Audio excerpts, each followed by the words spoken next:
melanjutkan di sesi selanjutnya, yaitu tentang sistem sertifikasi. Saya ucapkan terima kasih kepada Pak Sekjen. Mungkin ada tambahan yang mau di closing? Oke, baik. Terima kasih semuanya. Jadi terima kasih Pak Ruli, Bapak Ibu sekalian. Saya menghargai sekali ada pertanyaan-pertanyaan yang sebetulnya sangat penting, yang sangat mendasar. Tadi sudah dibantu jawabannya oleh Pak Yanuar. Tapi manakala nanti ada hal-hal yang juga krusial yang dihadapi oleh BKBK ya, BKBK oleh Bapak Ibu sekalian, dengan senang hati kami ingin Pak memberikan kesempatan lah diskusi dengan pengurus pusat. Ya mungkin tidak berpretensi selalu bisa diselesaikan karena kadang-kadang itu wilayahnya berbeda gitu ya. Wilayahnya berbeda. Jadi kami siap untuk mendengarkan, memberikan saran kalau bisa ya, dan bisa secara internal nanti diselesaikan bilateral ya antara BK dengan pengurus pusat lah untuk kita brainstorming mencari solusi ya. Juga kepada BK-BK tadi ada perkereta apian, BK informatika, biomedik ya, itu kan BK baru nih ya, dan itu interface-nya dengan disiplin lain sangat tinggi gitu. Itu bisa juga itu kalau misalnya ada hal yang menjadi ganjalan ya welcome lah, kita siap untuk duduk bersama untuk bagaimana cara solusinya. Kami memahami sekali ya kesulitan-kesulitan yang atau tantangan yang di depan kita. Welcome, intinya pintu terbuka. Terima kasih Pak Ruli. Terima kasih Pak Bambang. Jadi Pak Suyadi, Bu Dewi, Pak Sekjen sudah membuka ruang untuk diskusi di forum yang khusus untuk pertanyaan yang tadi. Jadi mudah-mudahan nanti bisa ditindaklanjuti, dan saya ucapkan terima kasih kepada Pak Sekjen yang sudah menyempatkan pada hari ini untuk menyampaikan sharing knowledge-nya tentang undang-undang keinsinyuran dan beberapa kompetensi, dan pesannya tadi adalah MUK merupakan mengatakan atau memberi pengakuan kepada aplikasi yang akan memberikan. Terima kasih Pak Sekjen sekali lagi. Mudah-mudahan ini bermanfaat. Terima kasih. Dan saya mohon pamit juga ya. Terima kasih Pak Sekjen. Terima kasih. Salam sehat, salam insinyur untuk kita semuanya. Assalamualaikum warahmatullahi wabarakatuh. Waalaikumsalam warahmatullahi wabarakatuh. Baik Ibu dan Bapak yang saya hormati, selanjutnya kita masuk ke materi tentang sistem sertifikasi, di mana seyogianya ini akan disampaikan oleh Pak Ahmad Buhori Saleh selaku founding father sistem sertifikasi. Namun beliau belum hadir sampai hari ini, jam saat ini, dan kita akan minta kepada Pak Catur Hernanto untuk menggantikan materi yang akan disampaikan seyogianya oleh Pak Ahmad Buhori Saleh. Kepada Pak Catur kami persilakan. Baik, terima kasih Pak Ruli. Selamat pagi Bapak Ibu sekalian. Assalamualaikum warahmatullahi wabarakatuh. Salam sejahtera untuk kita semua. Bapak Ibu sekalian, ini berhubung Pak Ahmad Buhori Saleh berhalangan, maka saya mencoba untuk memberikan tambahan apa yang telah disampaikan beliau. Jadi beliau adalah salah satu dari, kalau nggak salah 10 orang ya, 10 orang yang sebenarnya pertama kali menerima satu sistem ini ya, sistem sertifikasi insinyur profesional ini dari Persatuan Insinyur Australia yang pada saat itu ya. Nah, dengan menunjuk beliau sebagai pembicara, sebenarnya marwah dari sistem sertifikasi insinyur profesional ini menjadi utuh sebenarnya. Tapi mohon maaf Pak Buhori Saleh hari ini berhalangan, jadi saya ingin menyampaikan beberapa poin yang memang menjadi pesan beliau. Bapak Ibu sekalian, sebelum itu saya ingin sampaikan dulu mengenai apa yang akan dicapai di lokakarya ini ya, lokakarya sertifikasi ASER ini ya. Sebelumnya saya ingin menjelaskan mengenai rundown dari materi ini. Mas Aldi bisa dibantu? Bapak Ibu sekalian, rundown ini memang pada dasarnya sudah standar ya dari pelaksanaan. Bisa dibesarkan Mas Aldi, kelihatannya kurang besar.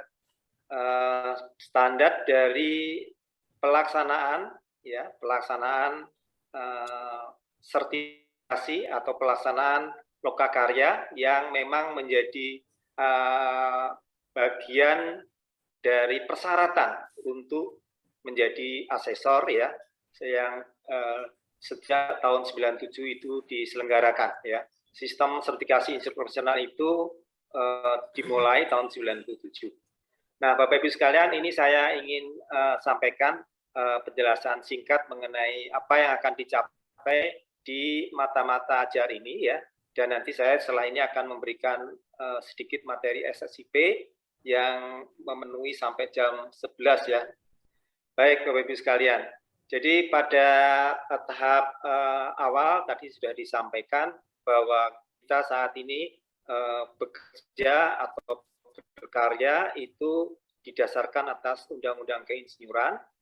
Undang-Undang Keinsinyuran memiliki Undang-Undang Keinsinyuran nomor 11 tahun 2014 ya, tadi sudah disampaikan Pak Guritno, dan turunannya sebenarnya kita sudah punya PP 25 ya, PP nomor 25 tahun 2019 itu adalah PP yang juga menjadi acuan kita bersama.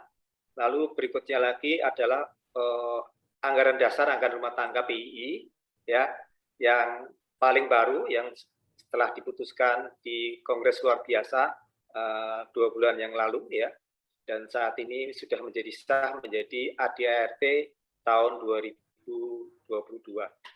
Nah, kemudian Bapak Ibu sekalian, pertama kali nanti Bapak Ibu akan mengenal dulu yang namanya Bakuan Kompetensi Insinyur Profesional ya, yang akan dibawakan nanti oleh Pak Wahyu ya, di mana BKIP ini juga mengalami satu histori yang cukup panjang ya, karena BKIP yang saat ini Bapak ketahui ya, itu didevelop tahun 97 ya, dan belum ada updating lagi ya, sesuai dengan berbagai perkembangan ya, perkembangan. Nah, PII pada periode yang lalu memang sudah melakukan satu usulan pengembangan perbaikan ya, tetapi pada dasarnya sesuai dengan Undang-Undang Keinsinyuran, hak untuk melakukan atau menetapkan Bakuan Kompetensi Insinyur Profesional ini ada di Dewan Insinyur Indonesia yang sampai saat ini belum terbentuk ya, sehingga PII melalui Majelis Standar Keinsinyuran itu belum bisa menuntaskan ya, bisa sudah mengusulkan ya satu bakuan kompetensi yang lebih update ya, di mana bakuan kompetensi itu dirancang dari yang sebelumnya 4 wajib ya Bapak Ibu, kalau tahu ini ya, unit kompetensinya ada 4 wajib unit kompetensi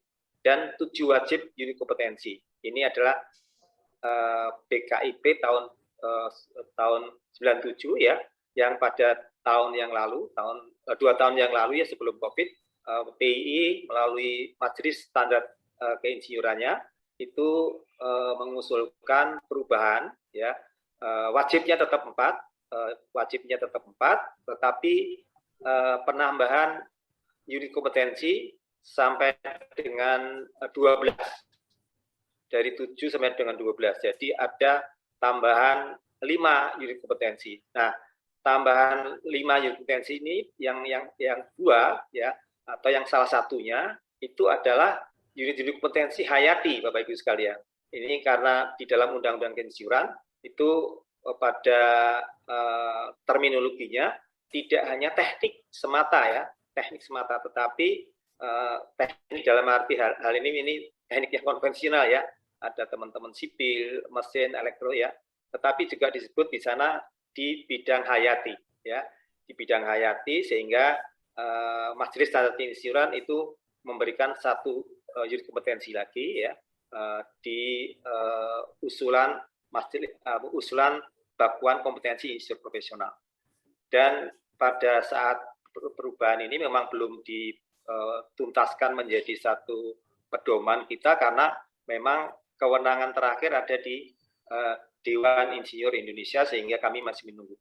Tambahan lagi unit kompetensi yang diusulkan adalah untuk mineral ya, mineral itu juga kami tambahkan satu unit kompetensi, sehingga Bapak Ibu yang dari mineral maupun dari bidang hayati tidak terugikan ya klaim-klaimnya ya, karena selama ini kalau dilihat dari 282 kriteria unjuk kerja yang dipakai dalam bakuan kompetensi insinyur profesional itu belum mencerminkan dua profesi tadi ya, dua kelompok profesi tadi, yaitu hayati dan pertambangan atau mineral.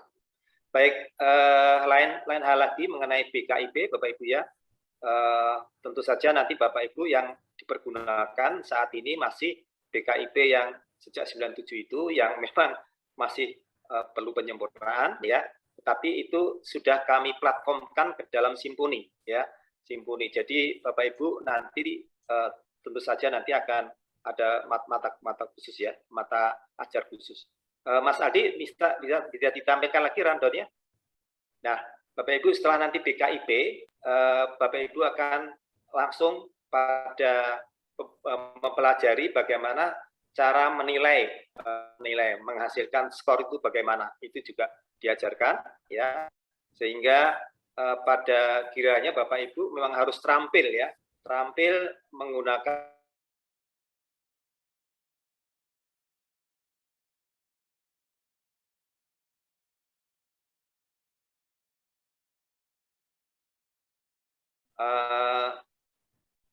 sebentar ya, maaf. Sebelumnya ini ada tata kerja Majelis Uji Kompetensi. Ini adalah satu SOP yang terdapat pada pedoman kerja ya, pedoman kerja yang lama masih dipakai, pedoman kerja Lembaga Sertifikasi Kompetensi Insinyur ya, LSKI.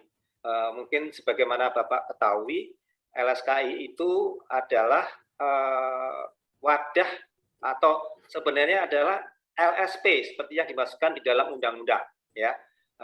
LSP sesuai dengan alur dari jaminan mutu, LSP selalu dipisahkan dengan eksekutornya ya. Jadi sebenarnya desain yang sekarang ini organisasi LSKI memang organisasinya terpisah ya. Itu dibuat dengan SK Ketum ya, waktu itu dibuat SK Ketum, lalu LSKI ini berdiri untuk melaksanakan fasilitasi assessment ya.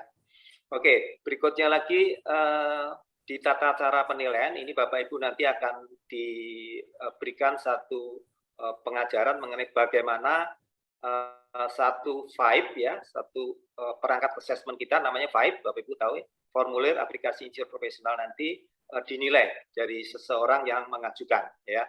Nah, ini penilaiannya nanti akan disistematikan oleh Pak Agustinus Purnairawan ya. Nah, Bapak Ibu sebagai bagian dari organisasi profesi ya, cirinya organisasi profesi itu memang ada dua ya, Prof-nya. Pertama memiliki kode etik profesi ya. Kedua adalah memiliki sistem sertifikasi. Ini adalah merupakan ciri dari organisasi profesi. Nah, untuk kode etik insinyur ini ya, ini kebetulan ada pembaruan ya dari kode etik insinyur ini setelah ADRT tahun 22 ini disahkan ya. ADRT yang lama kita tahun 2019 itu diperbarui dengan ADRT tahun 2022 yang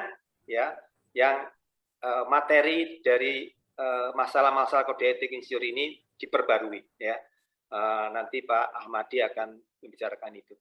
Kemudian sebagai bagian dari perintah ya, perintah undang-undang dan sekaligus sebagai ciri juga bahwa organisasi profesi itu berasaskan melaksanakan pengembangan kooperasi berkelanjutan oleh Pak Yanuar selaku Ketua BAPEL, ya, Ketua Badan Pelaksana Pengembangan Keprofesian Berkelanjutan. Ya. Lanjut, berikutnya lagi ini sampai dengan sore jam 17, Mas Aldi, halaman 2. Nah, di halaman 2 ini Bapak Ibu untuk besok ya akan ada satu panel diskusi yang diharapkan Bapak Ibu bisa mempertimbangkan ya, karena Badan Kejuruan yang akan menampilkan tata cara ini, walaupun sudah ada bakuan kompetensinya yang standar, walaupun sudah ada bakuan penilaiannya yang standar, tetapi masing-masing BK mempunyai kecirian khas masing-masing ya, sehingga nanti Bapak Ibu bisa melihat plus minusnya ya. Besok akan ditampilkan ada Badan Kejuruan Teknik Industri, kemudian dari Badan Kejuruan Teknik Pertanian, ya, kemudian juga dari Badan Kejuruan Elektro, ya, yang akan memberikan satu tata cara atau tata laksana yang spesifik di BK-nya masing-masing. Kemudian nanti Bapak Ibu berikutnya akan masuk ke dalam breakout rooms ya. Mungkin kami usahakan yang sejuruan atau kejuruan atau yang dekat ya. Nanti akan kami siapkan sehingga Bapak Ibu nanti akan bisa melakukan role play ya, baik sebagai asesor ya, sebagai asesor maupun sebagai asesi ya. Kami berharap Bapak Ibu nanti masuk dalam breakout room, lalu akan diberikan praktek-praktek langsung secara online ya, sehingga Bapak Ibu nanti masing-masing nanti akan diberikan satu panduan untuk mempersiapkan vibe ya, yang tentu saja silakan dimiliki dulu, dan nanti Bapak Ibu akan masuk dalam account online sehingga bisa langsung mempraktekannya, sehingga bisa menghitung skornya dengan lebih cepat, dan mudah-mudahan Mas punya waktu untuk melakukan wawancara pendalaman ya, karena di dalam wawancara pendalaman ini pada khususnya ini bukan satu uji akademis ya, maka ada kiat-kiatnya yang perlu dipraktekkan. Oke, baik Bapak Ibu sekalian, ini adalah satu mata rantai yang kita harapkan capaian pembelajarannya, kalau saya meminjam istilah teman-teman perguruan tinggi ya, kalau ada pelatihan, ada pembelajaran, selalu ada capaian pembelajaran lulusan ya, atau CPL.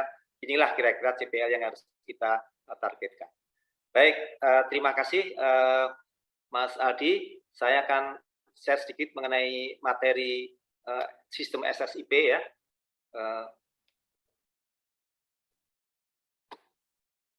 Saya mohon diingatkan ya, saya mungkin jam 11 harus berganti pemateri. Baik, sudah terlihat Bapak Ibu?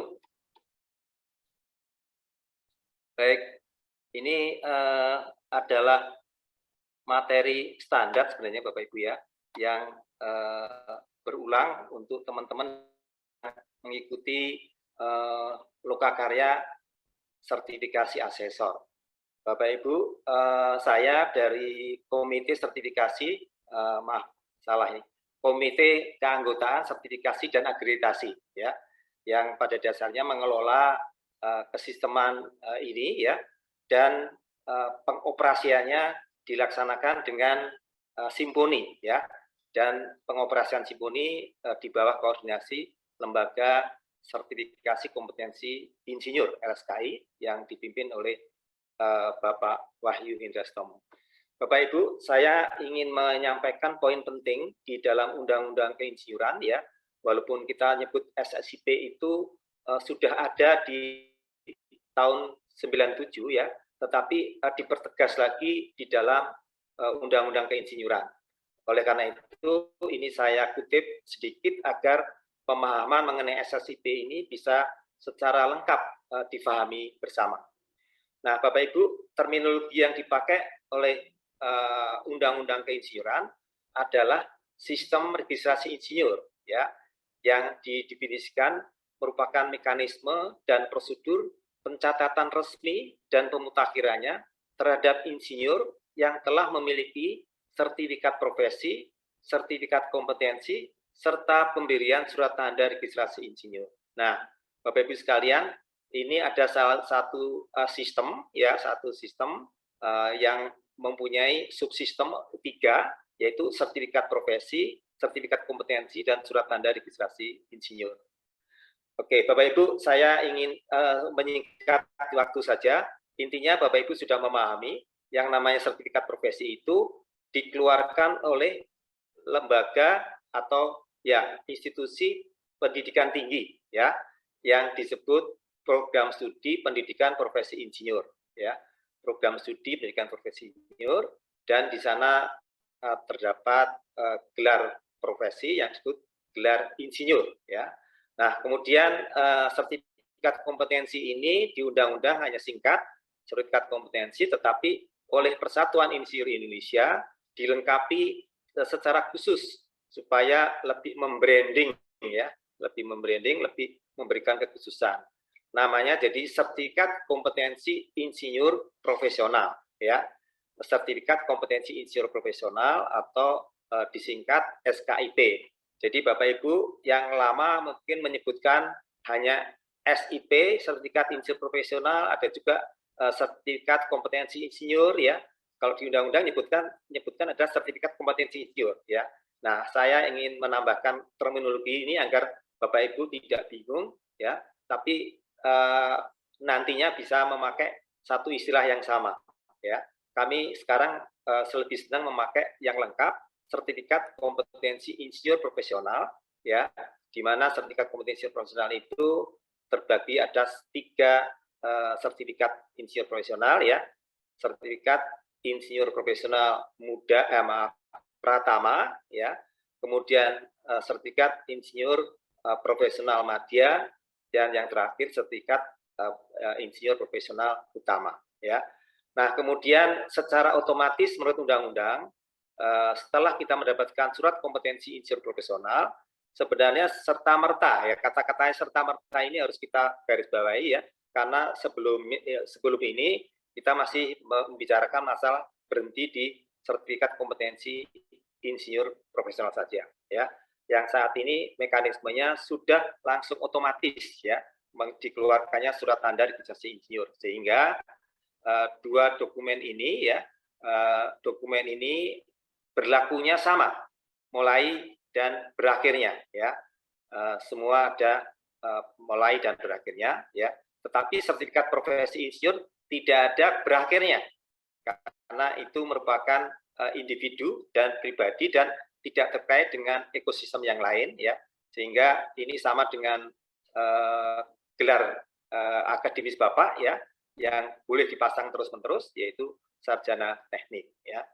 Nah, Bapak Ibu sekalian, ini saya kaitkan menyebut sistem registrasi insinyur. Ini pengertian yang penting bagi Bapak Ibu sekalian adalah bahwa Bapak Ibu yang melakukan praktek keinsinyuran itu wajib memiliki 3 dokumen ini, ya, memiliki 3 dokumen ini. Tidak ada yang dikecualikan. Oh Pak, saya lulus tahun 90, tahun 70 Pak, 80 Pak. Itu semua gugur, ya, dalam pemakaian gelar insinyur, ya. Setelah 2014 maka gelar insinyur itu hanya diberikan kepada Bapak Ibu yang telah lulus program studi program profesi insinyur, ya. Dan hakikat dari kondisi itu maka dirangkaikan secara tegas juga di dalam sistem registrasi insinyur ini, ya. Jadi sekali lagi Bapak Ibu, tidak ada pengecualiannya untuk Bapak Ibu memiliki sertifikat profesi insinyur, ya. Ya, tergantung kapan kesempatan itu, ya. Yang jelas pada saat ini begitu Bapak Ibu menerima STRI peralihan, ya, itu Bapak Ibu memiliki waktu 3 tahun untuk memiliki 3 dokumen ini sekaligus. Jadi untuk perpanjangan nanti STRI peralihan itu tidak akan diperpanjang, ya, kecuali Bapak Ibu akan melengkapi ini semua, 3 dokumen ini semua, sehingga Bapak Ibu akan mendapatkan surat tanda registrasi reguler. Baik, sekali lagi Bapak Ibu ya, saya ingatkan bahwa tidak ada Bapak Ibu yang bebas dari memiliki sertifikat profesi insinyur. Ya. Baik, berikutnya Bapak Ibu ingin saya sampaikan ya, sistem sertifikasi profesional itu sebenarnya satu kesatuannya dari hulu ke hilir demikian ya. Pertama adalah intiknya, yaitu bahwa Bapak Ibu nantinya harus ikut PSPPI ya, dan Bapak Ibu juga harus memahami bahwa PSPPI itu intik mahasiswanya itu ada 4 ijazah ya, ada 4 ijazah, bukan melulu sarjana teknik ya. Jadi sarjana teknik pun ini didefinisikan bukan teknik saja, tetapi yang namanya sarjana teknik itu termasuk ya, per definisi termasuk sarjana hayati, itu dikategorikan sebagai sarjana teknik. Kemudian ijazah yang kedua selain sarjana teknik yang boleh ikut PSPPI adalah sarjana terapan atau D4 ya. Itu merupakan juga boleh menjadi calon insinyur ya. Kemudian yang ketiga adalah sarjana sains ya. Sarjana sains ini adalah embrio dari semua ilmu pengetahuan, ada 4 paling tidak ya di MIPA itu ya. Jadi sarjana-sarjana matematik, sarjana-sarjana biologi, sarjana kimia dan fisika itu boleh mendaftar menjadi calon insinyur ya. Oke, ini adalah prinsip yang pertama. Ini subsistem yang pertama Bapak Ibu ya. Tadi disebut dengan sertifikat insinyur. Ini yang pada prinsipnya ada. Kemudian yang kedua, ini adalah saya tadi sudah akan menggunakan seterusnya sertifikat kompetensi insinyur profesional. Ini kedua ini sudah masuk ranahnya Persatuan Insinyur Indonesia. Sudah ranahnya keprofesian ya, profesian. Nah, untuk yang di sini yang kami ingin penting sampaikan Bapak Ibu, bahwa Bapak Ibu harus mengenal namanya Simponi sebagai wadah digitalisasi SKIP ini ya, di mana di sini nanti mulai dari keanggotaan, kemudian proses assessment, menulis FAID ya, melakukan assessment, wawancara ya, sampai penerbitannya itu semua sudah digital ya, sudah digital. Hanya sekarang ada satu pengembangan yang ingin dipercepat, yaitu digitalisasi untuk sertifikat insinyur profesional. Itu sampai sekarang masih belum ya, tetapi STRI-nya sudah ya, sudah, sehingga Bapak Ibu bisa mengajukan STRI khususnya yang peralihan itu diberi waktu pelayanan standar kami itu antara 4-5 hari itu sudah bisa setelah Bapak Ibu menyelesaikan kewajibannya untuk membayar keanggotaan ya. Oke, ini subsistem yang ketiga tadi saya STRI, ini membedakannya kami sebut beda sistem secara utuh ya Bapak Ibu. Kalau SKIP masih dalam wadah internal sehingga dokumen-dokumennya kita anggap dokumen internal Persatuan Insinyur Indonesia ya. Tetapi setelah dokumen itu menjadi STRI, Bapak Ibu, ini adalah menjadi dokumen negara. Wilayahnya sudah hukum negara ya. Jadi Bapak Ibu, sebagaimana diketahui, STRI merupakan dokumen yang menyatakan bahwa Bapak Ibu sah melaksanakan praktek keinsinyuran.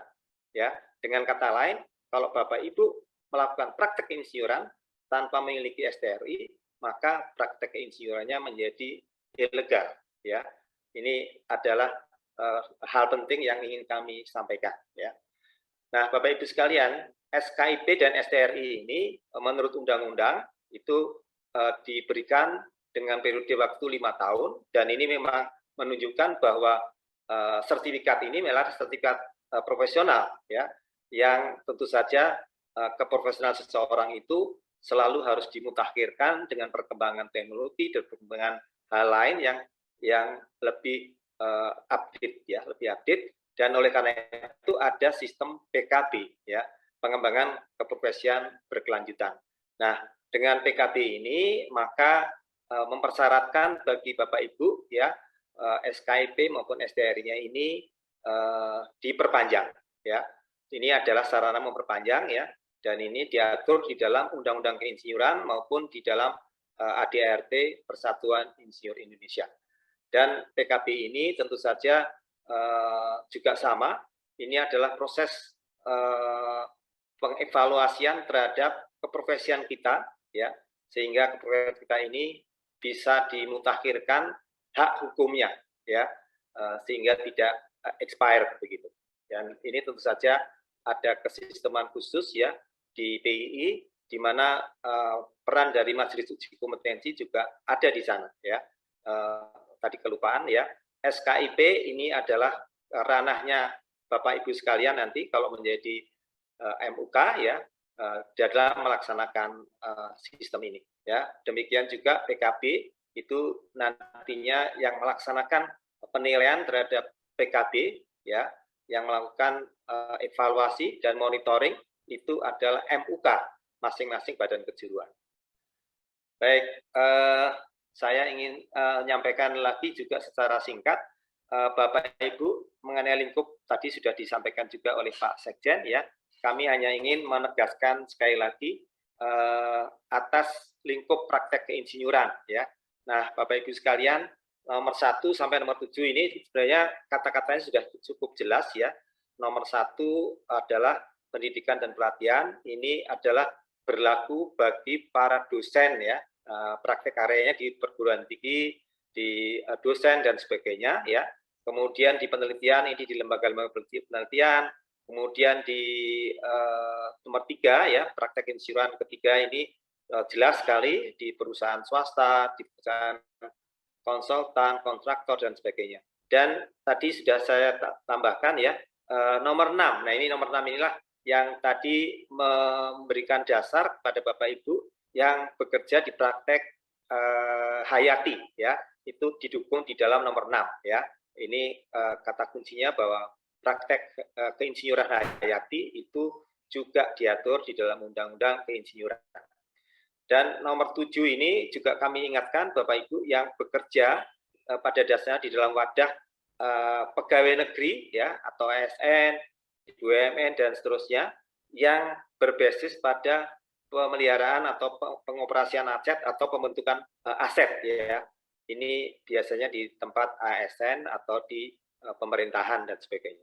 Nah, yang lebih kami tekankan tadi Bapak Ibu bahwa nomor 1 tadi jelas-jelas Bapak Ibu, ya, sehingga dosen itu dosen perguruan tinggi, dosen teknik, dosen hayati, ya, itu wajib memiliki STRI karena dimasukkan di dalam area praktek insinyuran. Dan ini yang Bapak Ibu harus pahami, ya, sehingga semua dosen tentu saja wajib melakukan sertifikasi juga dan memperoleh STRI. Oke, baik. Saya rasa poin yang ini cukup poin-poinnya Bapak Ibu bisa mempelajari secara umum, ya, karena materinya ini pada dasarnya sudah sering diberikan kepada banyak kesempatan, ya, bahwa kegunaan sertifikasi, ya, kemudian mengapa PII melakukan sertifikasi dan seterusnya, yang pada dasarnya selain amanat dari PII sebagai organisasi profesi, juga amanat dari undang-undang yang diberikan kepada Persatuan Insinyur Indonesia. Bapak Ibu sekalian, ada beberapa hal yang ingin saya tambahkan di dalam materi-materi ini, ya. Saya ingin cepat saja untuk memberikan materi ini karena materi ini pada dasarnya materi yang wordingnya sebenarnya sudah menjadi dokumen, ya, baku sehingga Bapak Ibu bisa mempelajari sendiri, ya. Kemudian kekasan sebagai organisasi profesi tadi sudah saya sebutkan bahwa sebagai organisasi profesi tentu saja anggotanya memiliki persyaratan profesional dan profesional itu ditunjukkan dengan sertifikasi. Ini adalah contoh dari sertifikat lama yang memang dokumen ini ditunjukkan pertama kali model dari sertifikat insinyur profesional. Di mana di dalam sertifikat insinyur profesional itu teridentifikasi dari mana Bapak berasal atau BK mana Bapak Ibu melakukan sertifikasi, ya. Itu adalah ditunjukkan di dalam sertifikat insinyur profesional. Oke, ini sejarah sedikit mengenai sertifikat insinyur profesional. Dimulai pada saat Insinyur Abu Rizal Bakri, ya, itu menjabat sebagai Ketua Umum PII, ya, itu mulai ada indikasi dan keinginan untuk melakukan sertifikasi itu, ya, itu mulai dicetuskan, ya, sehingga pada saat itu dibuat yang tadinya PII ini sebagai paguyuban betul-betul berubah menjadi organisasi profesi dengan adanya proses sertifikasi, ya, ya.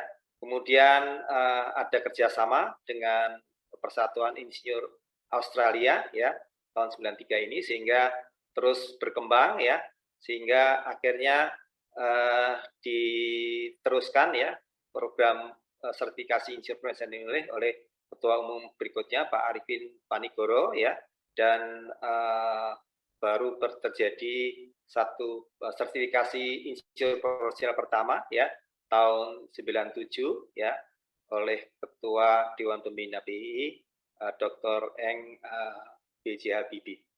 Bapak Ibu sekalian, juga di dalam sejarahnya Bapak Ibu, undang-undang atau sertifikasi insinyur profesional PII ini menginspirasi juga di teman-teman konstruksi di PUPR, ya. Di sana ada lembaga pengembangan jasa konstruksi yang juga sedikit banyak terinspirasi oleh sistem sertifikasi PII, ya, sehingga di sana diputuskan juga dimulainya sertifikasi bagi praktek keinsinyuran di bidang konstruksi. Baik, Bapak Ibu sekalian, berikutnya lagi sebagai tambahan perkembangan dari pengakuan internasional, ya, PII kemudian melakukan suatu MOU atau kerjasama, ya, di berbagai organisasi, baik itu pemerintah maupun non pemerintah, ya, oleh pemerintah, dan saat itu pemerintah juga menggalang adanya sertifikasi dalam rangka mobilisasi, ya, mobilisasi profesi yang mulai dari organisasi ASEAN, ya, organisasi negara-negara Asia Tenggara, ya, dan organisasi yang lebih besar yaitu APEC, ya, yang pada dasarnya itu adalah organisasi pemerintah, ya, yang mulai melakukan registrasi dan sertifikasi kepada para insinyur, ya. Jadi inilah dimulainya PII bisa setara penyetaraannya dengan organisasi insinyur yang lain, ya, sehingga insinyur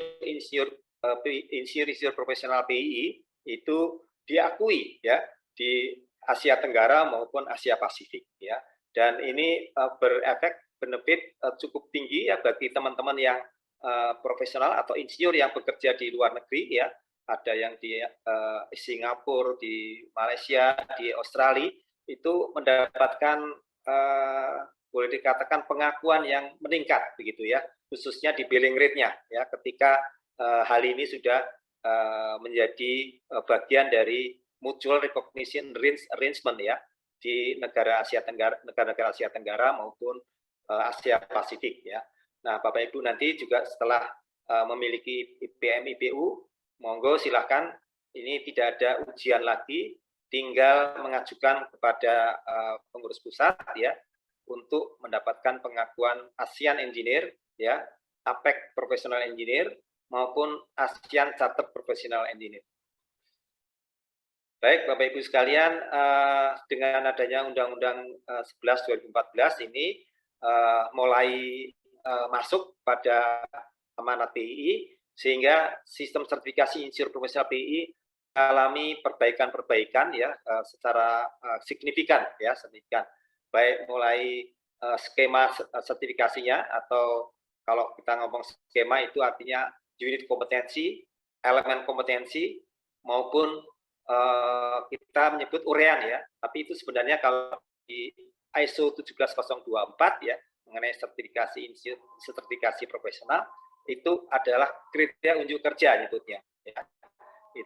Ini juga sudah diusulkan ketika kita mengubah BKIP ya yang lama ini ke BKIP baru yang saat ini sudah ada ya. Di sana sudah tegas menyebutkan skema sertifikasi insinyur profesional itu terdiri atas 4 wajib unit kompetensi dan 12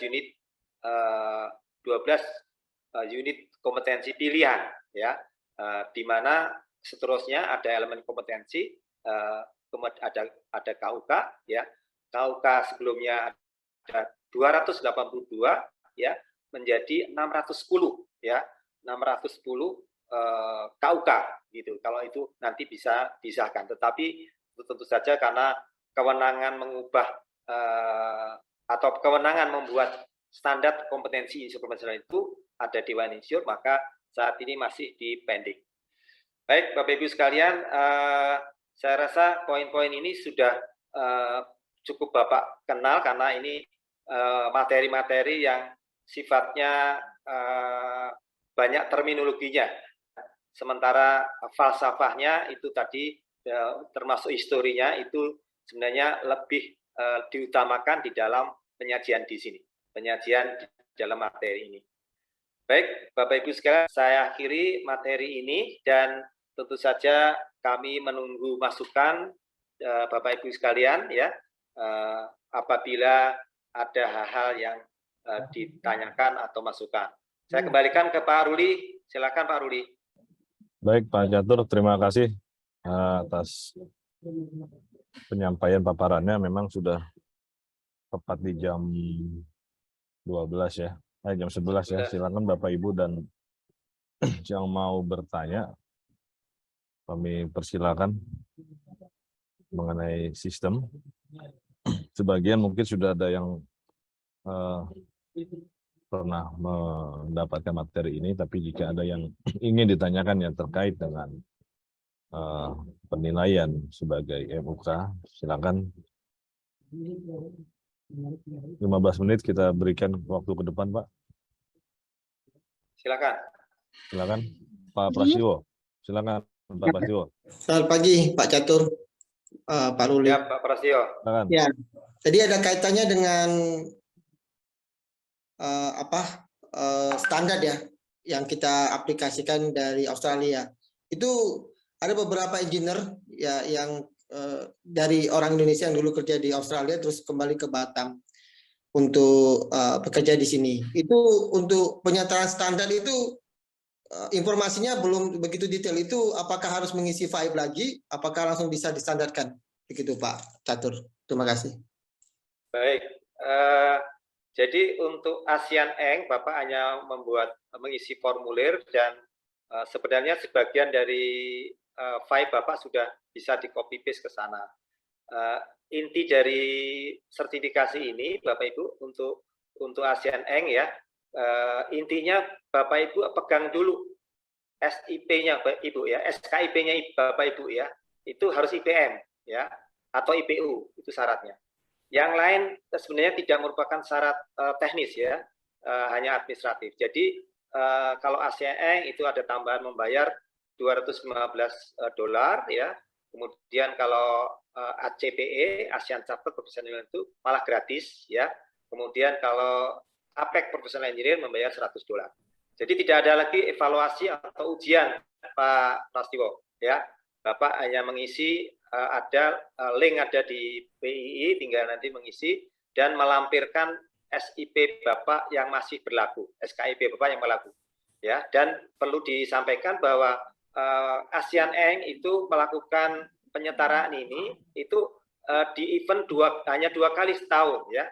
Jadi Bapak Ibu jangan bicara, oh kok saya lama sekali ya keluarnya. Nah, karena memang sertifikasi prosesnya itu dilakukan di 2 event ya. Pada saat ada midterm meeting AVO ini adalah organisasi insinyur seluruh Asia Tenggara ya, itu bersidang 2 kali setahun ya, pada dengan midterm dan pada saat annual meeting. Nah, itulah terjadi pensertifikatan MRE kepada Bapak Ibu sekalian. Jadi Bapak Ibu paling tidak memang butuh proses 6 bulan ya untuk mendapatkan sertifikat ASEAN Eng. Sementara APEC itu malah setahun ya. Jadi jangan sampai Bapak Ibu ngomong kok PII melayani membuat sertifikat ini lama sekali. Ya, bukan tergantung kita, tergantung dari pertemuan APEC meeting ya, APEC meeting yang saat ini masih berlangsung setahun sekali. Sementara kalau ASEAN Charter Process ini lebih cepat, itu 4 bulan sekali mengadakan ya. Ya, jadi paling tidak minimum 4 bulan untuk proses APEC ASEAN Chartered Professional Engineer. Begitu Pak Prastiwa, mudah-mudahan terjawab. Ya, kalau yang dari luar negeri memiliki sertifikat dari luar negeri, misalnya dari engineer Australia untuk disetarakan dengan sistem insinyur profesional kita, itu bagaimana mekanismenya Pak Catur? Apa perlu mengisi file lagi mereka begitu? Iya, kalau itu mengisi file lagi Pak, mengisi file lagi, lalu sertifikatnya beliau tadi ditulis di dalam salah satu elemen penghargaan atau elemen kompetensi yang tersedia. Silakan, itu ada skornya, tetapi bukan langsung 100% timbal balik Pak, karena kami mengacu pada 4W dan 7B tadi Pak. 4W ini harus dipenuhi, tidak ada yang boleh kurang dari standarnya ya, sehingga kalau W-nya kurang nanti tidak terpenuhi insinyur profesionalnya. Begitu Pak Prastiwo. Oke, baik. Barangkali terakhir ya, nih Pak Catur. Ya. Untuk yang insinyur asing ini, apakah ada mekanisme untuk mentranslate panduan tadi, panduan kompetensi insinyur profesional gitu ya, BKIP ya, ke dalam bahasa Inggris begitu, sehingga mereka bisa membaca atau bisa mengerti gitu. Apakah ada arah begitu Pak Catur? Mungkin nanti coba Pak Wahyu, apa tahu Pak Wahyu? Saya belum tahu. Selama ini memang belum mendengar itu yang translate bahasa Inggris. Baik, izin menjawab Pak Prastiwo. Jadi kita yang dari kita pernah melakukan dari PI Malaysia, orang Malaysia, kemudian kita melakukan assessment. Jadi karena di sana PI itu sudah setara dengan IPM, kita hanya assessment aja, mereka memberikan CV-nya saja, seperti itu. Jadi kalau kita setara yang IPM di Indonesia, di sana sudah disetarakan PI, sehingga nanti begitu kita melakukan pekerjaan di Malaysia itu sudah bisa Bapak. Begitu. Kalau yang bakuan yang ditranslate saya belum punya, tapi nanti akan ide bagus, saya akan coba nanti untuk translate dari bakuan tersebut Pak.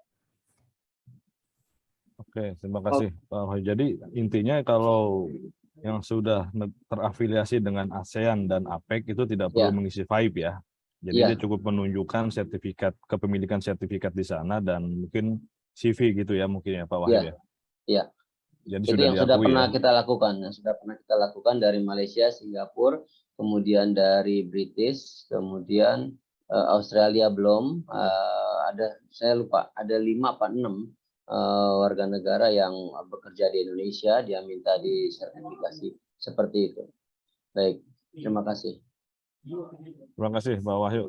Mungkin demikian Pak Prastiwo. Jadi jika ada tenaga ahli asing yang sudah terafiliasi dalam ASEAN, APEC atau ASEAN Charter, itu bisa saja langsung submit pengakuannya melalui CV. Dan tapi saya belum tahu bagaimana sistem dengan yang berlaku di Simponi gitu ya. Fleksibilitasnya bagaimana? Apakah bisa langsung dimasukkan lewat Simponi? Karena kan kita sudah menggunakan platform Simponi untuk melakukan evaluasi atau penilaian terhadap aplikan yang akan sertifikasi di PII gitu ya. Demikian mungkin Pak Prastiwo, ada masukan mungkin Pak Prastiwo untuk platform kita yang bisa mengakomodir tenaga ahli asing. Iya, baik. Terima kasih Pak Ruli, Pak Wahyu, Pak Caturya. Jadi cukup jelas dari Pak Wahyu tadi ya. Jadi yang terafiliasi bisa langsung dalam artian mensubmit CV sama PI sertifikat dari negara yang bersangkutan. Nah, masukan dari saya tadi, karena kita tentu saja tidak bisa mengignore tenaga asing yang akan masuk ke pasar tenaga kerja yang ada di Indonesia. Jadi dalam artian, tapi mereka juga harus patuh kepada undang-undang kesinyaran di mana mereka harus mempunyai tadi tanda registrasi insinyur. Tapi paling tidak bisa diakomodir dengan barangkali bakuan kompetensinya ada yang translate ke bahasa Inggris, yang pertama. Yang kedua, sistem simponinya bisa dual bahasa, kemudian memudahkan mereka barangkali untuk mengisi itu. Kira-kira itu dari saya. Terima kasih. Terima kasih Pak Prastiwo. Terima kasih masukannya Pak. Baik, Ibu dan Bapak, masih ada 10 menit ke depan untuk pertanyaan lagi. Silakan. Izin, Pak. Oh, Pak Bu Rianti, maaf. Silakan Bu Rianti. Bu Ya. Dia sebentar ya Bu Dia ya. Baik, Ada baik. Bu Rianti sudah raise hand. Silakan Ya. Bu. Si Pak Ruli, selamat siang Pak Catur. Pak Catur, siang. ini saya ada pertanyaan sebetulnya terkait yang terjadi di institusi kami Pak Catur. Jadi sebetulnya ada beberapa teman-teman kami itu yang sudah dulunya itu mendapat IPM gitu Pak Catur. Nah, tetapi ketika akan memperpanjang gitu ya, kan STIR-nya habis gitu. Nah, diminta untuk memasukkan PSPPI ya, jadi sertifikat atau ijazah dari PSPPI. Padahal yang bersangkutan itu belum, begitu kan Pak. Nah, mereka juga bertanya, loh, kita nggak dapat STRI sementara juga ya Bu, nggak bisa ya, begitu Pak Catur, ini mohon solusi begitu Pak. Karena kalaupun ada yang keluar, itu hanya sampai diberikan 2022 saja, padahal PSPPI kan belum tentu selesai dalam waktu sependek itu ya Pak Catur. Betul. Begitu sih Pak Catur. Terima kasih Pak Baik. Catur. Baik. Oke, Bapak Ibu sekalian, ini memang ada pertanyaan yang sangat mendasar. Terima kasih Bu Rianti. Kami dari Kasser pada saat ini masih membuka pintu pendaftaran tanpa profesi, Bu. Jadi intinya kami masih memproses teman-teman yang belum profesi ya, mengingat beberapa hal ya Bu ya, bahwa program studi program profesi insinyur ini pada dasarnya masih terlalu sedikit Bu ya, baru ada 42 perguruan tinggi, sementara masyarakat insinyur kita ini lebih dari 1 juta begitu. Sehingga kami berpikir positif bahwa kalau semua orang harus ke PPI dulu, itu diperkirakan ya akan 50 tahun nanti prosesnya. Nah, oleh karena itu PII masih menganggap sudah sekarang paralel saja. Jadi memang dalam 3 tahun ini itu dalam saat ini Ibu ya, kami tetap membuka kalau Bapak Ibu yang lulusan sebelum 2014 itu silakan mendaftar di link pendaftaran, lalu kami proses sekaligus STRI peralihannya, ya begitu ya. Dan untuk khusus untuk pendaftaran ini begitu Bapak Ibu sudah mendaftar, itu Bapak Ibu sudah berhak untuk meminta STRI peralihan selama Bapak Ibu lulus sebelum 2014 atau yang tepat sebenarnya bekerja sebelum 2014 begitu ya. Itu silakan kita buka dan kami kira linknya itu adalah link terpusat Bu ya. Link terpusat itu artinya bahwa pendaftaran menjadi anggota itu menjadi kewenangan di pusat ya, penetapannya ya. Tetapi karena namanya link sekarang sudah bisa seluruh Indonesia bisa nangkep sehingga bisa terbuka lebar begitu. Jadi sekali lagi untuk pendaftaran itu kami tidak mewajibkan untuk PII lebih dulu ya. Tidak PPI lebih dulu ya. Silakan Ibu menggunakan ijazah S1 ya, mendaftar untuk menjadi persyaratan keanggotaan. Saya rasa cukup jelas Bu ya. Iya Pak, terima kasih Pak Catur. Kalau yang itu sudah kami lakukan ya, Pak. Dan kalau perpanjangan juga begitu Bu. Perpanjangan sekarang juga dipermudah di RSKI ya. Mungkin Pak Wahyu bisa menjelaskan proses perpanjangan untuk teman-teman yang IPM diperpanjang menjadi IPM lagi, atau bagaimana kalau IPM diperpanjang tapi beliau minta IPU. Nah, ini Pak Wahyu bisa jelaskan, Pak Wahyu. Baik Ibu, terima kasih. Ini sebenarnya kalau Pak izin Pak Yanuar ya, kalau PKB-nya ini sudah berjalan, maka akan beralih ke PKB. Jika dari IPM ke IPM, IPP ke IPP, atau IPU lanjut tetap ke IPU. Itu masuk ke dalam ranah PKB. Tapi begitu dia naik peningkatan dari IPP menjadi IPM, dia harus mengisi pipe lagi untuk pembaruan data-datanya. Sehingga misalkan dia tadi yang sudah IPP sudah 5 tahun, 6 tahun, atau 7 tahun, kemudian dia bisa menaikkan menjadi IPM. Dari IPM bisa menjadi IPU. Begitu, dan syaratnya kita kalau resertifikasi itu hanya dengan CV dan bukti dari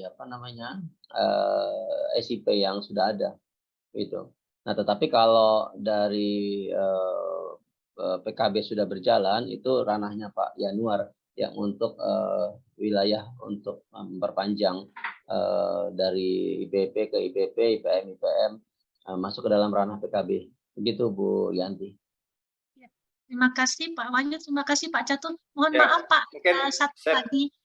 Ya. Pak, maaf, ada satu lagi Pak. Ini masalahnya adalah bagi mereka yang sudah IPM Pak. Jadi sebelum ini sudah IPM, kemudian pada saat itu IPM-nya habis, kan pada saat mau mengurus STRI, itu kan IPM-nya dia habis, begitu Pak. Jadi diminta untuk memperpanjang IPM dulu.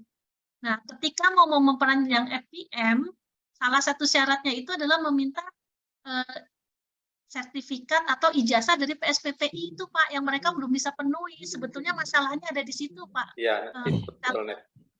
Ya, saya rasa kita sudah sepakat Bu. Silakan mendaftar ya, mendaftar nggak terlalu masalah karena itu daftar link terbuka ya, silakan. Lalu juga kami ingatkan buat Bapak Ibu yang IPM-nya sebelum 2019 ya, itu Bapak Ibu punya kewajiban untuk memasukkan data-data kembali ke dalam Simponi. Itu juga bagian dari nanti pemberian STRI-nya Bu. Ya, jadi Bapak Ibu punya kewajiban untuk mengupload data-data lagi karena sistem Simponi itu baru dimulai 2019 dan Bapak Ibu yang sudah IPM itu dulu datanya masih hard copy begitu ya, sehingga belum masuk Simponi. Selanjutnya proses sertifikasi PI itu 100% harus melalui Simponi. Tidak ada lagi hard copy yang dilewatkan begitu. Mohon maaf mungkin bagi teman-teman yang IPM-nya lama itu harus memang meng-entry lagi data-data beliau. Terima kasih Ibu. Baik, terima kasih Pak Catur, Pak Wahyu.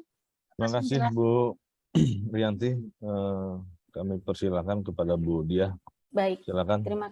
Terima kasih. Izin Pak Catur menanyakan, kalau tadi dari Australia, lulusan Australia, kemudian bekerja di Indonesia, sekarang bagaimana kalau kami bekerja di Australia, apakah sertifikat Asian Engineer bisa diterima di Australia, atau apakah harus mendaftar misalnya Australian Engineer? Kalau iya, bagaimana caranya? Seperti itu Pak. Terima kasih. Oke, baik. Jadi sejauh ini sertifikat Asian Engineer maupun ACPE itu boleh dikatakan berlaku untuk kita bekerja di tempat Bu, di luar negeri tadi ya. Kalau di Australia juga begitu. Jadi saya rasa untuk hal demikian masih ada di kebijakan lokal Bu ya, tapi dari sisi kerjasamanya itu pengakuan kualifikasi itu yang di-endorse oleh PI. Oh, baik. Jadi silakan Ibu nanti ya di Australia jadi, ya Pak.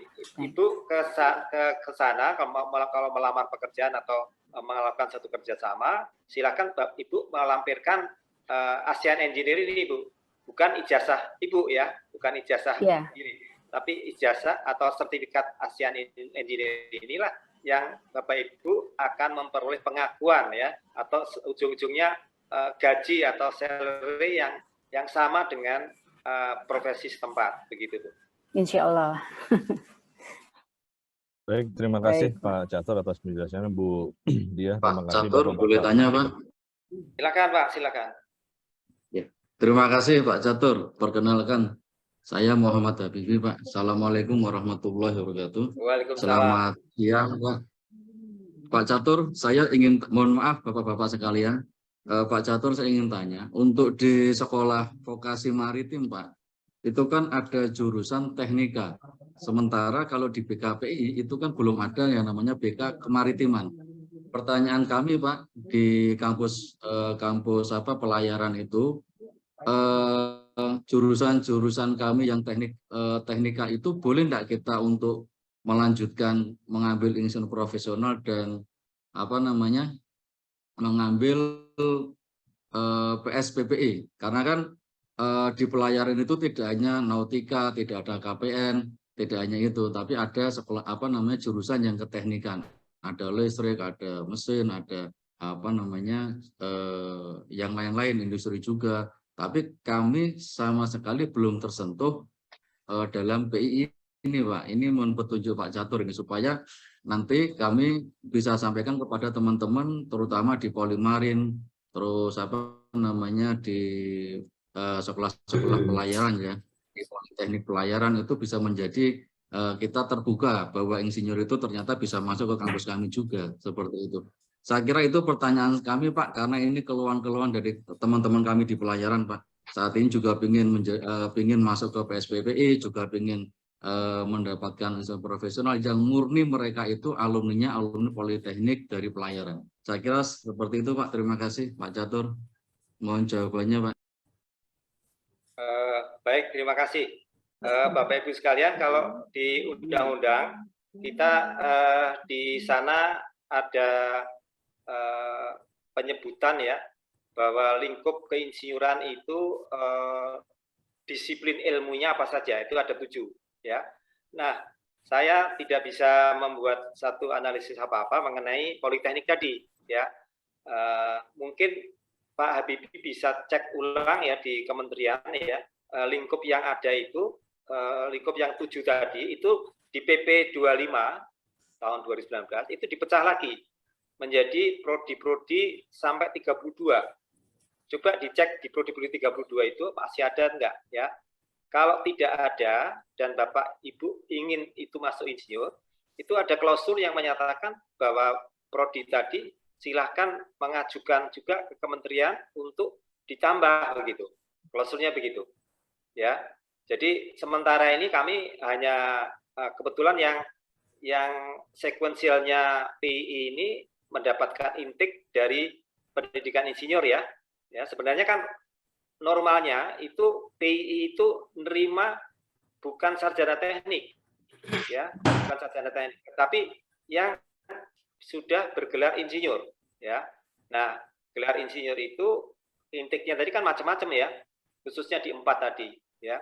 Nah, itu saja Pak Habibie, barangkali yang lebih penting sekarang itu Bapak mencari apakah bisa disetarakan ya sekolah itu ya dengan 4 ijazah ini ya, disetara, karena proses penyetaraan memang ada di perguruan tinggi ya. Banyak teman-teman yang matematik, fisika, kimia ya, itu S1-nya kan diizinkan masuk PI ya. Nah, itu ketika dia masuk ke program PI itu diminta untuk Anda mau pemagangan di mana. Nah, itu bisa milih gitu. Nah, demikian juga kalau nanti di Politeknik itu di Politeknik tadi kelompoknya ikut yang boleh masuk intake dalam PSPPI. Nah, silakan baru bisa memilih kejuruannya gitu. Jadi mungkin tidak bisa saya jawab langsung ya, tapi terus terang saya ini menyatakan bahwa ranah ini sebenarnya bukan ranah PI, tetapi ranah di pendidikan profesi insinyur. Begitu Pak Habibie. Nanti kalau lebih lengkap silakan datang ke PSPPI salah satu yang terdekat di kota Bapak, lalu tanyakan ada kemungkinan nggak untuk menjadi intake begitu ya. Begitu Pak Habibie. Baik. Terima kasih Pak Terima Catur. kasih Pak. Mungkin ini ya, mungkin nambahan satu boleh Pak?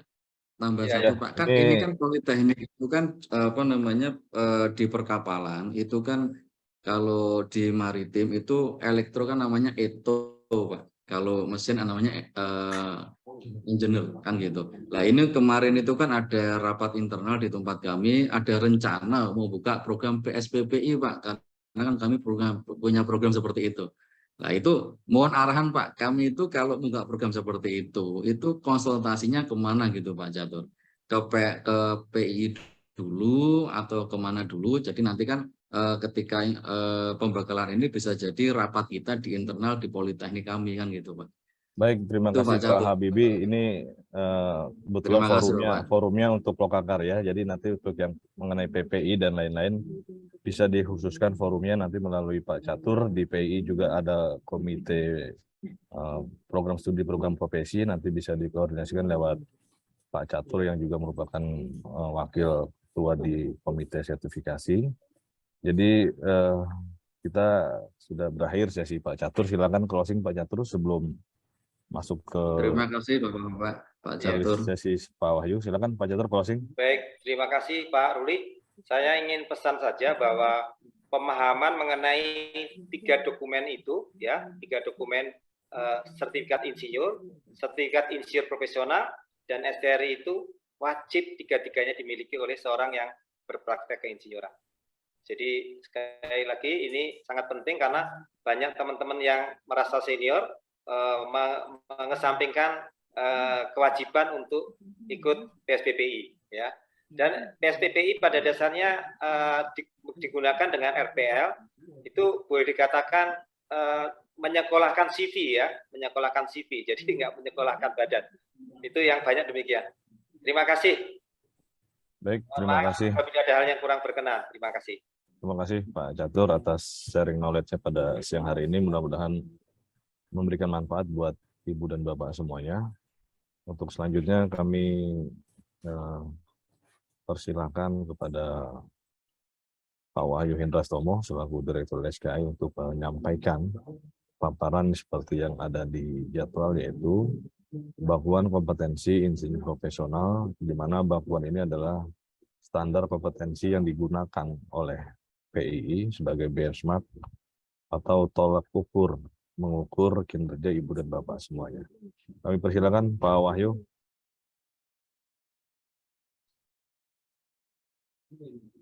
Selamat